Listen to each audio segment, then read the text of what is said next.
what I've got here is my 1985 Mercedes 300D. It's got the OM617 turbo diesel, and it's got a shaky idle, and it's had it since I've owned it. It's fairly smooth when you look at it. It's not real shaky, but you can definitely feel it in the steering wheel. And I've done quite a bit of things to address it. And what we're gonna do is right now is discuss all that I did, and then we're gonna discuss the next steps in trying to troubleshoot it. So if we back up way back when I first got this, I put all new motor mounts and transmission mounts, or transmission mount. So 2 motor mounts, a transmission mount. Did it make a difference there? Maybe. The driver's side, it had a vibration driving, and that almost like a harmonic vibration to it going down the road, and the motor mounts and transmission mount took that away. What I still have is a shaky idle. Okay, so we did motor mounts, we did transmission mount. Check.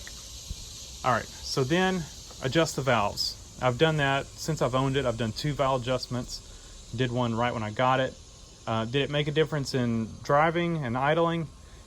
Maybe. It may have. It definitely, yeah. The initial adjustment, it ran better.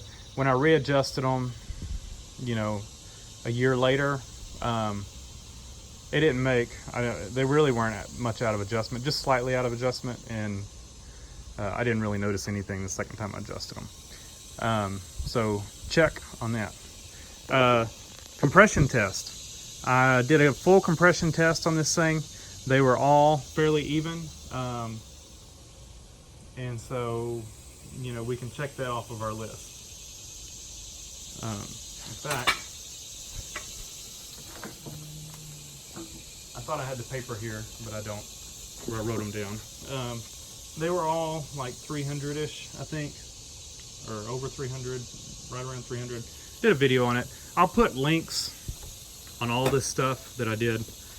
And if you want to know how to do them, you can follow those videos. The next thing I did was I had the injectors rebuilt with new nozzles, balanced, pop tested, you know, all that kind of stuff. And did that make a difference? Not really. I really thought it would, but it definitely runs better after doing it, but it really didn't make a difference in the idle. Let's put it that way. Runs better, seems to have a little more power, but it does not, it did not affect the idle on it. The overflow valve, which is this bolt right here. I put a new one in with an upgraded spring in it. It might have gave it just a little bit more power. Did not affect the idle at all. So we can check that off the list. What else? The rack damper pin, the idle stabilizer, that's this bolt with a spring end on it right there.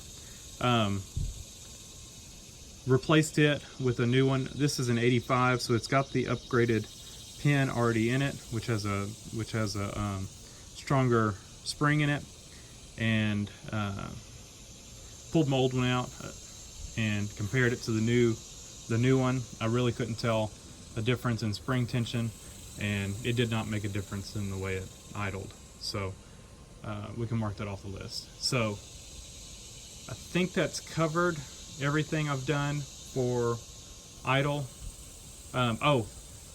Checked the timing chain stretch, and it was within spec. The idle, or the timing was not off enough that it warrants replacing the chain or an offset key or anything like that. It was within Mercedes specs of adjustment. So we're good on timing chain, and you know, the timing being off. But I don't know what has been done to this engine in the past, and so I've got a couple things that I'm leaning towards. And one thing that I did, or what I had done, that I think has made a difference and made it more shaky. So I took it to a muffler shop and had the center muffler deleted, and I kind of feel like it was a little shakier after that. I think they have the exhaust in a little bit of a bind. I don't think that's all the issue, because it had a shaky idle before that. I think that just made it slightly worse, and so we will probably be addressing that sometime in the future. I'm not crazy with how they did it either, and so I think we will address that at some point. But that's not the main cause of our issue. I think we've got some kind of issue that's probably going to be with the injection pump. Now, it may not be. Okay, three things. I'm going to list out three things. 1, delivery valves. 2, injection pump timing. And 3, the lift pump. So what we need to do is we need to check fuel pressure and make sure that our lift pump is delivering the right amount of fuel to the engine. And if it's not, you know, that will cause a shaky idle. And so that's something we're going to need to check in the near future, is, you know, check fuel pressure and see what we've got.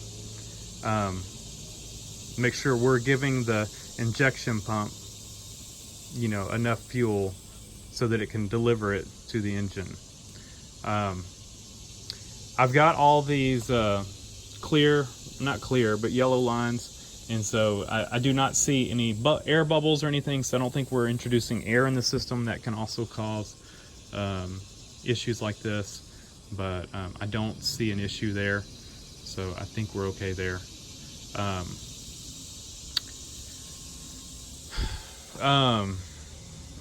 Delivery valves.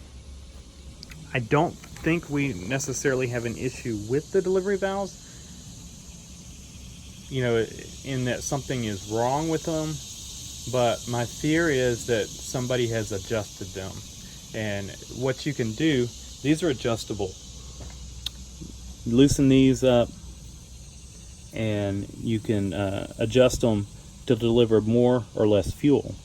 And so if, you know, they turn like this, and you turn them one way, it's less fuel, turn the other way, more fuel, or vice versa. I don't know which way is which, but you should never make adjustments to that.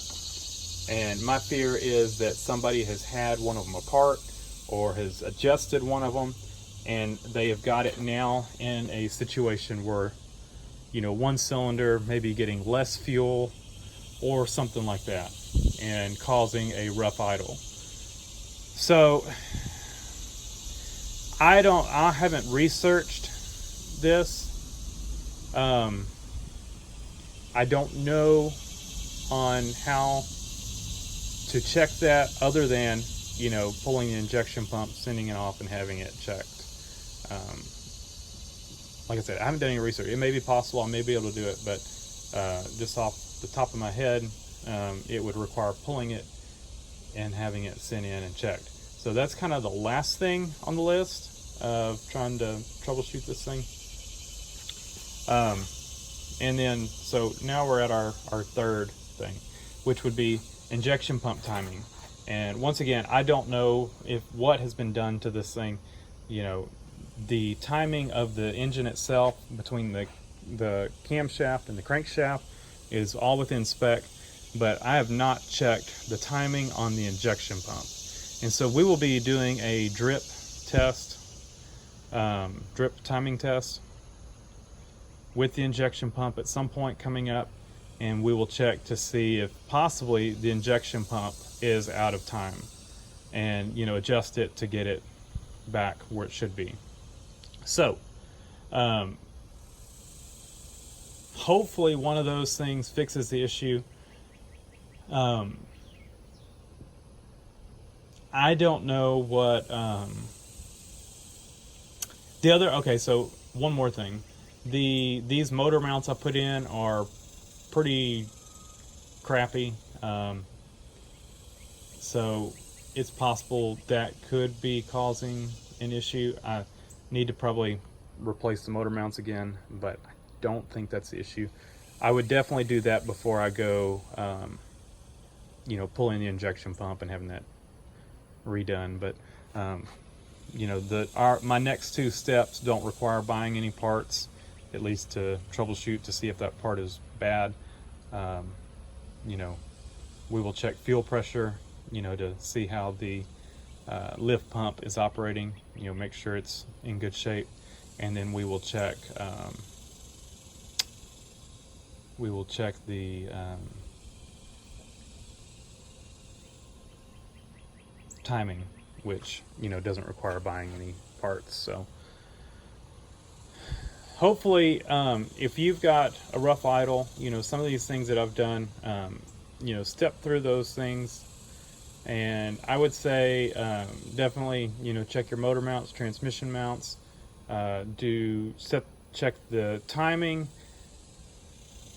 check the valves, adjust the valves, and you know, do all the things that you can check first or adjust without having to, you know, throw parts at it. And which is kind of how I did the thing. You know, I've started now throwing some parts at it, but definitely was doing checking and everything first. The injectors I went ahead and did just because, you know, this thing had the original injectors. I have no idea how many miles were on it, and so I went ahead and, you know, had new nozzles put in it and had it pop tested, just because it's got no telling how many hundreds of thousands of miles on it.